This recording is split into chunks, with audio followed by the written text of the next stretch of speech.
इस मूवी के स्टार्ट में हमें बताया जाता है कि हजारों साल पहले इस दुनिया में हमें मैजिकल एनिमल्स रहा करते थे और ये दुनिया भी मैजिक यानी जादू से भरी हुई थी, लेकिन उस जादू को सीखना बहुत मुश्किल था। इसीलिए लोगों ने जादू को छोड़कर टेक्नोलॉजी का यूज शुरू कर दिया। आहिस्ता आहिस्ता लोग जादू को भूल गए, लेकिन अभी भी जादू हमारी दुनिया में है। इसके बाद हम मूवी में एक टीनेजर बच्चे को देखते हैं जिसका नाम लाइटफुट था। ये बच्चा एक एल्फ यानी एक जादुई बच्चा था, लेकिन सेल्फ कॉन्फिडेंस बहुत कम होने की वजह से उसे अपनी क्वालिटीज का बिल्कुल अंदाजा नहीं था। आज उस बच्चे का बर्थडे था और वो 16 साल का होने जा रहा था। बच्चा जैसे ही अपने रूम से नीचे आता है तो उसकी मॉम बहुत सारा प्यार करती है और साथ ही उसे बर्थडे विश भी करती है। यहाँ लेन ने अपने फादर का स्वेटर पहना हुआ था, जिसे देखकर उसकी मॉम बहुत ज्यादा खुश हो जाती है। लेन कहता है कि हाँ फाइनली ये अब मुझे पूरा आ ही गया। के बाद वो दोनों बर्थडे सेलिब्रेशन के बारे में बातें कर रहे थे, जिसमें लेन कहता है कि मुझे इन चीजों में बिल्कुल इंटरेस्ट नहीं। अब यहाँ एंट्री होती है लेन के भाई बार्ली की। बार्ली बहुत ही ज्यादा एनर्जेटिक लड़का है और अपने भाई की पर्सनालिटी से बिल्कुल ही ऑपोजिट है।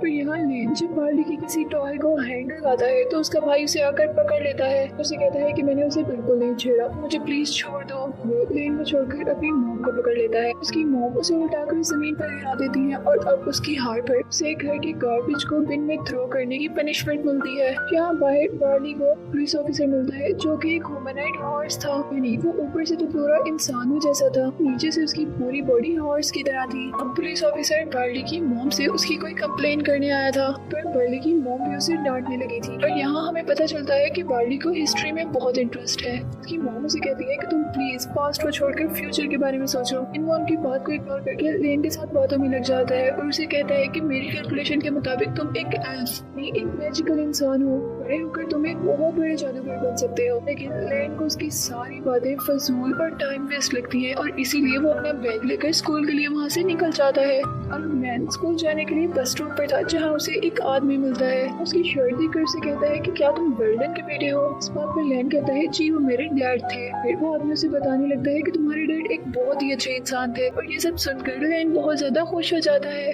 जाने पर हम देखते हैं कि लेन अपना डेटा प्लान कर रहा था। हमें लास्ट में लिखता है कि वो बिल्कुल अपने डैड जैसा बनना चाहता है, एक बहुत अच्छा और सबकी हेल्प करने वाला। के लिए हम देखते हैं कि लेन कार ड्राइविंग ट्रेनिंग भी स्टार्ट करता है, लेकिन रोड पे बहुत ज्यादा रश देखकर उसे कार कंट्रोल नहीं होती और वो यहाँ पर दोबारा डर जाता है। उसके बाद वो अपने क्लास फेलोज के पास जाता है जहाँ वो अपनी क्लास फेलो को अपनी बर्थडे पर इन्वाइट करना चाहता था, लेकिन वो बहुत शाय था और इसीलिए वो अपनी बर्थडे पर किसी को भी इन्वाइट नहीं करता।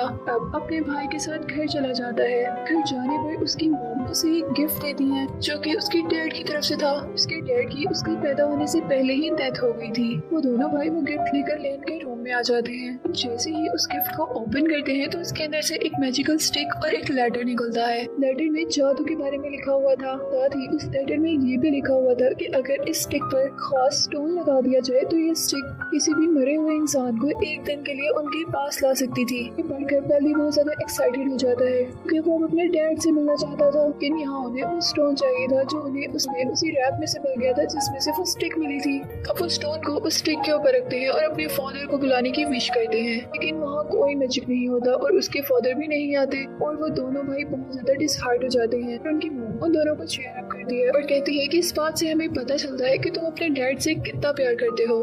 और फिर बेली और उसकी मॉम लेन के रूम से चले जाते हैं। लेन अब बहुत ज्यादा दुखी था और वो अपने फादर के लेटर को पढ़ रहा था, जिससे उस स्टिक का मैजिक शुरू हो जाता है और सारे घर की चीजें उड़ने लगती हैं। और इतने में यहाँ पर बेली आ जाता है। उससे पूछता है कि तुम यहाँ क्या कर रहे हो। इतनी ही देर में वो देखते हैं कि उसके डैड यहाँ पर आने लग गए हैं और अभी उसके डैड की आधी ही बॉडी इस दुनिया तक आई होती है। लेन से वो मैजिकल स्टिक हैंडल नहीं होता, वो उसके ऊपर से मैजिकल स्टोन उतर कर गिर जाता है और मैजिक वहीं पर रुक जाता है। यहाँ उसके डैड की अभी आधी ही बॉडी इस दुनिया तक आई थी।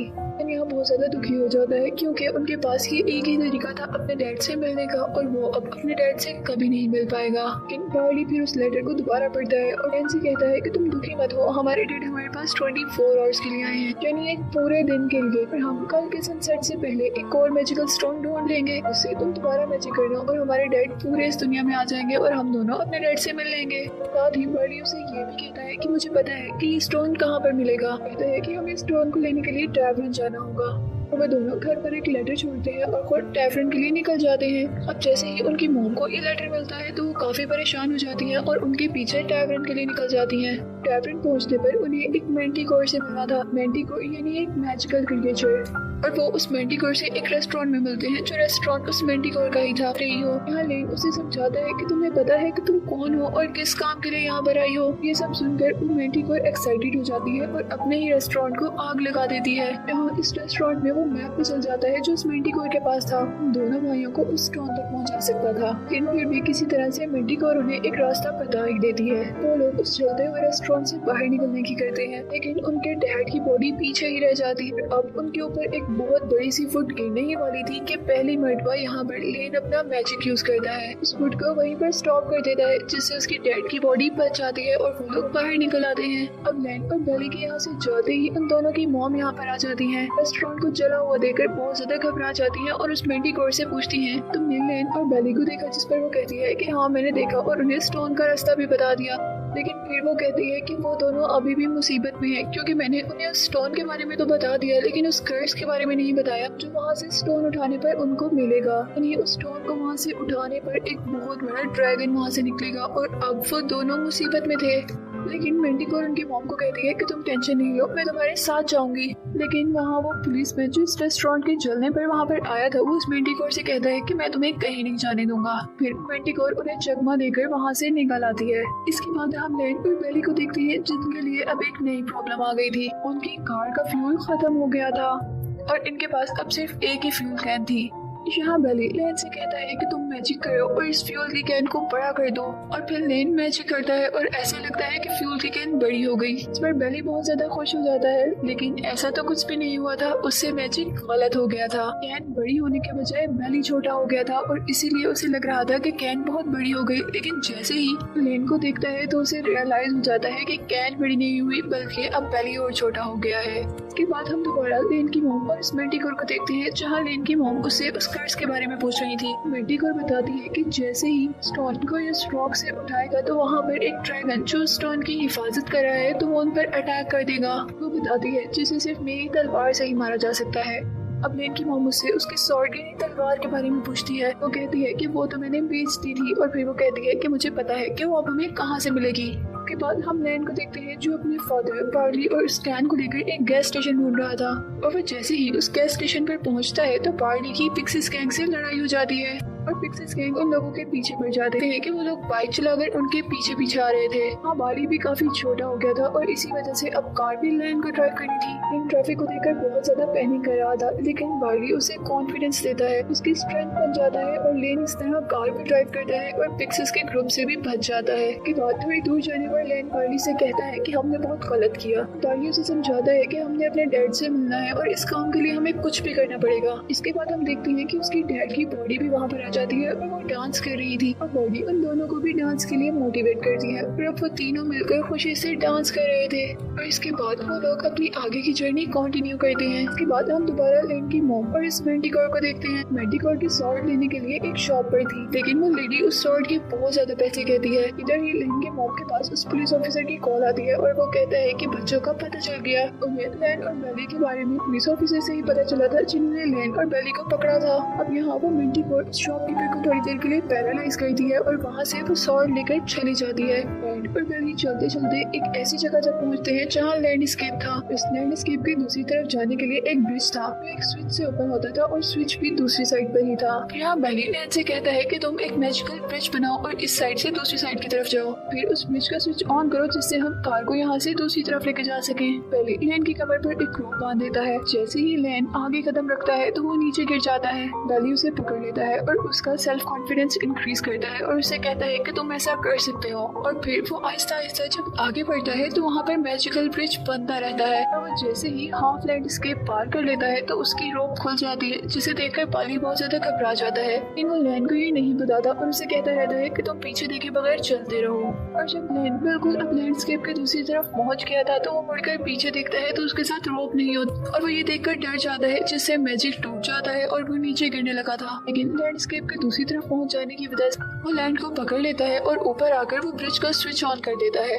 अब वो लोग कार लेकर आगे बढ़ जाते हैं और रास्ते में अब उन्हें वही पुलिसमैन मिलता है जिन्हें हमने मूवी के स्टार्ट में देखा था, और वो पुलिसमैन उन दोनों से कहता है कि तुम लोग मेरे साथ घर चलो। लेकिन वो दोनों ही इस बात से मना कर देते हैं और आगे बढ़ जाते हैं और इस तरह बहुत सारी पुलिस उनके पीछे पड़ जाती है। और जैसे ही वो लोग लोग आगे आते हैं तो वो देखते हैं कि आगे से रास्ता बंद था और पीछे पुलिस थी। और तब बाइली दोबारा लेन को मैजिक करने के लिए कहता है ताकि वो पीछे का रास्ता बंद कर सके। ये तो लेन वो मैजिक नहीं कर पाता और अब बाइली अपनी कार को पलट करके एक रॉक के ऊपर मारता है जिससे सारी रॉक रास्ते में गिर जाती है और इस तरह वो रास्ता ब्लॉक हो जाता है। अब थोड़ी ही दूर जाने पर उन्हें एक जमीन पर मिरर मिलता है और साथ ही एक सिंबल भी मिलता है जिस पर रिवर और एक एक्स का निशान था।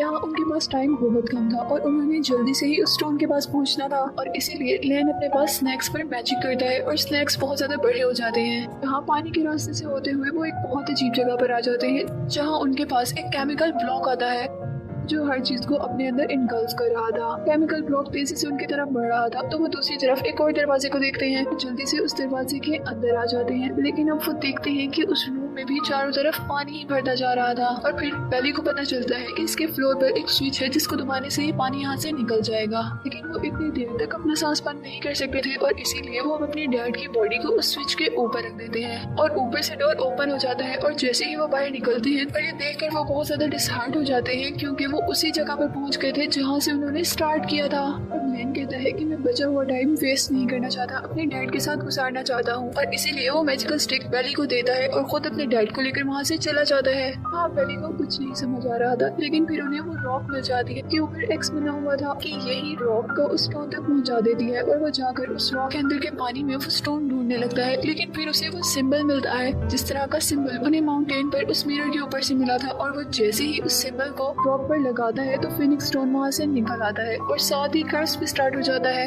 यानी वहाँ से एक बहुत बड़ा ड्रैगन निकल कर आता है।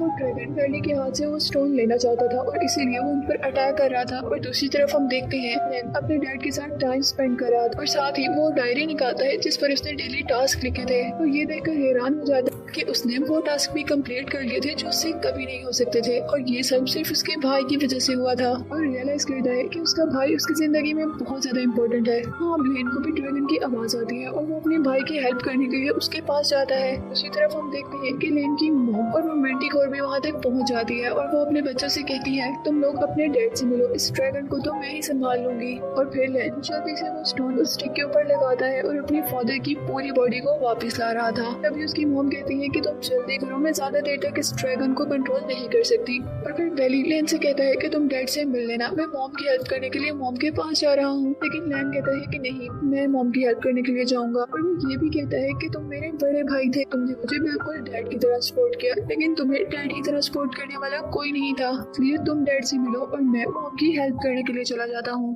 अब हम देखते हैं कि लेन बहुत कॉन्फिडेंस से उस ड्रैगन से लड़ता है, लेकिन इस दौरान उसकी मैजिकल स्टिक गिर जाती है और फिर वो अपने असल मैजिक का यूज करता है जो उसके अंदर था, उससे एक स्टिक बनाता है और फिर वो ड्रैगन को खत्म कर देता है। अब क्योंकि वो स्टोन ड्रैगन था इसलिए उस ड्रैगन के सारे स्टोन गिरकर इनके इर्द गिर्द गिर जाते हैं, इसीलिए वो अपने डैड के पास नहीं जा पाता। लेकिन वो अपने भाई को अपने डैड से गले मिलते हुए देखता है और इसके बाद हम देखते हैं कि वहाँ पर बेली आकर उसे वहाँ से निकाल लेता है। यहाँ अब लेन बेली से पूछता है कि डैड ने क्या कहा, जिस पर बेली कहता है कि हमारे छोटे जादूगर लेन का नाम होगा वेल्डन। फिर बेली अपने भाई को गले लगा लेता है और नेक्स्ट सीन में हम देखते हैं कि सभी अपनी पावर्स का यूज करना सीख गए थे। जिस तरह वो ह्यूमनॉइड हॉर्स अब कार का इस्तेमाल नहीं करता बल्कि अपने फीट्स का इस्तेमाल करता है ज्यादा तेज भागने के लिए। और दूसरी तरफ वेंटिगोर इस दुनिया से ड्रैगन्स को दूर रखने का काम कर रही थी। और फिर हम लेन को देखते हैं जो अपनी क्लास में जादू दिखा रहा था और इसी के साथ मूवी एंड हो जाती है।